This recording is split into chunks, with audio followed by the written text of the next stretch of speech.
എല്ലാവർക്കും എൻ്റെ പുതിയൊരു വീഡിയോയിലേക്ക് സ്വാഗതം. ഇന്ന് നമ്മുടെ അമ്മൂമ്മമാരൊക്കെ ഉണ്ടാക്കുന്ന നാടൻ കാച്ചിയ എണ്ണയാണ് ഉണ്ടാക്കുന്നത്. അതെങ്ങനെയാണെന്ന് നോക്കാം. അതിൻ്റെ ഔഷധക്കൂട്ടുകളൊക്കെ നമുക്ക് പറിച്ചെടുക്കാം. നമ്മുടെ ചുറ്റുവട്ടത്ത് തന്നെയുള്ള കറിവേപ്പില, പേരയില, ഇത് കണ്ടോ, പൂവാങ്കുറുന്നിലയാണിത്. വളരെ കനം കുറഞ്ഞ ഒരു ചെടിയാണിത്. പനിക്കൂർക്കയില, കൃഷ്ണതുളസി, നീല നിറത്തിലുള്ള തുളസിയാണ്. കൃഷ്ണതുളസി തന്നെ എടുക്കണം. നാടൻ ചെമ്പരത്തിപ്പൂവും അതിൻ്റെ ഇലയും എല്ലാം നമ്മുടെ ചുറ്റുവട്ടത്ത് തന്നെ നട്ടുപിടിപ്പിച്ചിട്ടുണ്ട്. കറ്റാർ വാഴ, ചെമ്പരത്തിയുടെ ഇലയും കുറച്ച് നുള്ളിയെടുക്കാം.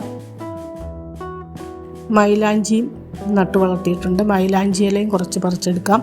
ഇതെല്ലാം കൂടെ ഒന്ന് പൊടിയും മണ്ണൊക്കെ ഒന്ന് പോകുന്നതിന് വേണ്ടി നന്നായി ഓരോന്നും സെപ്പറേറ്റ് കഴുകി വൃത്തിയാക്കിയെടുക്കാം. അങ്ങനെ ഓരോന്നും കഴുകി വൃത്തിയാക്കി എടുത്തു.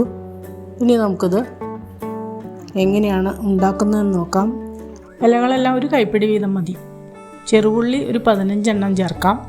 കറ്റാർവാഴ ഞാൻ മുറിച്ചിട്ട് ടിഷ്യൂ പേപ്പറിലേക്ക് വെച്ച് അതിൻ്റെ കറയെല്ലാം കളഞ്ഞെടുത്തതാണ്. ഒരു മഞ്ഞ കളറിലുള്ള കറയുണ്ടാവും.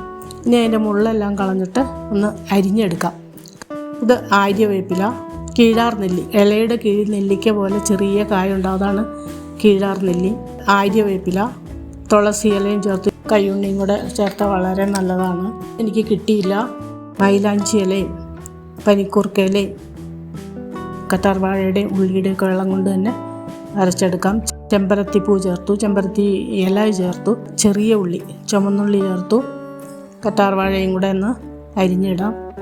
ഇത് വളരെ ഗുണമുള്ളതാണ്, എല്ലാവർക്കും അറിയാലോ. ഇതെല്ലാം മുടി നന്നായി ഇടതൂർന്ന് വളരുന്നതിന് സഹായിക്കുന്നതാണ്. മുടി നന്നായി തഴച്ചു വളരും. 1 ടേബിൾ സ്പൂൺ ഉലുവ കുതിർത്തിയെടുത്ത് ചേർത്തു. 3 വലിയ നെല്ലിക്ക മുറിച്ചിട്ട് കൊടുത്തു.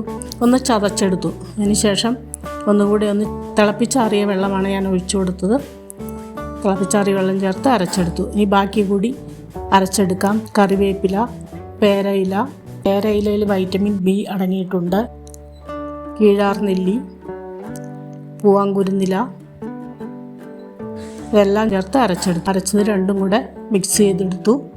കറ്റാർവാഴയിൽ വൈറ്റമിൻ എ, സി, ഇ ഇതെല്ലാം അടങ്ങിയിട്ടുണ്ട്. മരുന്ന് കടയിൽ നിന്ന് വാങ്ങിയ നീല അമരിപ്പൊടി 2 ടേബിൾ സ്പൂൺ, അതും ഇതിൻ്റെ കൂടെ ചേർത്ത് നന്നായി ഒന്ന് മിക്സ് ചെയ്തെടുക്കാം. ഇനി ഇരുമ്പ് ചീനിച്ചട്ടി ഉണ്ടെങ്കിൽ അതാണ് നല്ലത്. ഞാനൊരു അടികട്ടിയുള്ള ഉരുളിയാണ് വെച്ച് കൊടുത്തിരിക്കുന്നത്. അടികട്ടിയുള്ള പാത്രം വേണം. 1/2 ലിറ്റർ വെളിച്ചെണ്ണയിലാണ് ഞാൻ ഉണ്ടാക്കുന്നത്. 916 വെളിച്ചെണ്ണ വാങ്ങിയതാണ്. ആട്ടിയ വെളിച്ചെണ്ണ ഉണ്ടെങ്കിൽ അതാണ് ഏറ്റവും നല്ലത്. ഇനി നമുക്ക് ഔഷധക്കൂട്ട് അരച്ചതെല്ലാം വെളിച്ചെണ്ണയിലേക്ക് ചേർക്കാം. ഇനി കൈയെടുക്കാതെ ഇളക്കണം. 1 മണിക്കൂറിനടുത്ത് ഇളക്കി വരണം. ആദ്യം ഹൈ ഫ്ലെയിമിലിട്ടിട്ട് പിന്നെ ലോ ഫ്ലെയിമിലിട്ട് 40 മിനിറ്റോളം ഇളക്കണം. നീരിറക്കമൊക്കെ ഉള്ളവർക്ക് കുരുമുളക് ചേർക്കാം. നല്ലൊരു വാസനയാണിത് തിളയ്ക്കുമ്പോൾ തന്നെ.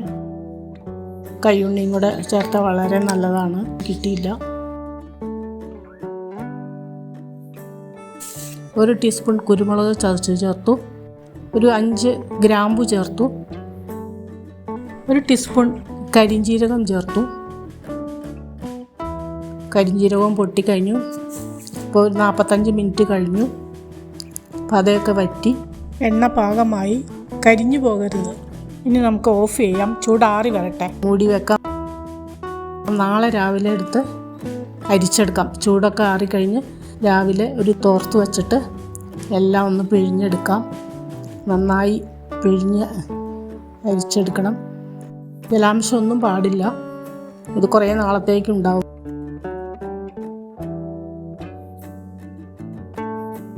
നന്നായി പിഴിഞ്ഞെടുത്ത് വയ്ക്കാം. നല്ല ഇടതൂർന്ന കറുത്ത മുടി ഉണ്ടാവും. താരനൊക്കെ പോകുന്നതിന് നല്ലതാണ്. കണ്ടോ, അതിൻ്റെ കീടമൊക്കെ ഒന്ന് മുരിഞ്ഞ് വന്നിട്ടുണ്ട്. ഞാനിനി ഒരു ബോട്ടിൽ കഴുകി ഉണങ്ങാൻ വെച്ചിട്ടുണ്ട്. അതിലേക്ക് ഊറ്റി ഒഴിക്കാം. എണ്ണ ഒഴിക്കാൻ ഉപയോഗിക്കുന്ന പാത്രമൊക്കെ കഴുകി ഉണങ്ങിയതായിരിക്കണം. ഗ്ലാസ് ബോട്ടിലിൽ ഒഴിച്ച് വയ്ക്കുന്നതാണ് കൂടുതൽ നല്ലത്. ഇത് കുറേ നാളത്തേക്കുണ്ടാകും. ഇനി നല്ലൊരു സ്മെല്ല് കിട്ടുന്നതിന് വേണ്ടി കട്ടക്കർപ്പൂരം പൊടിച്ചതും കൂടെ ചേർത്ത് കൊടുത്തു. നല്ലൊരു സ്മെല്ല് കിട്ടും. ആഴ്ചയിൽ 2 ദിവസം കാച്ചിയ എണ്ണ 1 ടീസ്പൂൺ വീതം എടുത്ത് തലയൊട്ടിയിലൊക്കെ ഒന്ന് മസാജ് ചെയ്തിട്ട് 20 മിനിറ്റിന് ശേഷം കുളിച്ചാൽ മതി. നല്ല റിസൾട്ട് കിട്ടും. തൈറോയ്ഡ് അങ്ങനെയുള്ള മറ്റ് കാരണങ്ങളൊക്കെ ഉള്ളവർക്ക് മുടി കൊഴിച്ചിൽ ഉണ്ടാവാൻ സാധ്യതയുണ്ട്. അല്ലാത്തവർക്ക് ഈ എണ്ണ വളരെ നല്ലതാണ്. നല്ല കട്ടക്കറുപ്പിൽ ഇടതൂർന്ന നീളമുള്ള മുടി ലഭിക്കും. എൻ്റെ ചാനൽ പുതുതായി കാണുന്നവരൊന്ന് സബ്സ്ക്രൈബ് ചെയ്യണേ. തൊട്ടടുത്ത ബെല്ലൈക്കനും ഓളും പ്രസ് ചെയ്താൽ ഞാനിടുന്ന എല്ലാ റെസിപ്പിയും നിങ്ങൾക്ക് ഇൻറ്റിമേഷൻ കിട്ടുന്നതായിരിക്കും. നമ്മളിതുപോലെ എണ്ണയൊക്കെ കാച്ചി തേച്ച് കഴിഞ്ഞാൽ നല്ല കറുത്ത ഇടതൂർന്ന മുടി ഉണ്ടാകുന്നതിന് സാധിക്കും. മുടിക്ക് നല്ല കറുപ്പ് നിറം കിട്ടും. കുളിച്ചിട്ട് വരാം. ചെമ്പരത്തി ഇലയും പൂവും കൂടെ ചേർത്ത് താളി റെഡിയാക്കി തേച്ചാണ് കുളിക്കുന്നത്. കുളിയൊക്കെ കഴിഞ്ഞു. ഇതുപോലെ ഇടതൂർന്ന മുടി ഉണ്ടാകുന്നതിന് നല്ല കരുത്തോടെ മുടി ഉണ്ടാകും. നിങ്ങളും ഇതുപോലെ ഒന്ന് ട്രൈ ചെയ്ത് നോക്കണം. ഇനി പുതിയൊരു വീഡിയോ ആയിട്ട് വരുന്നവരെ ബൈ.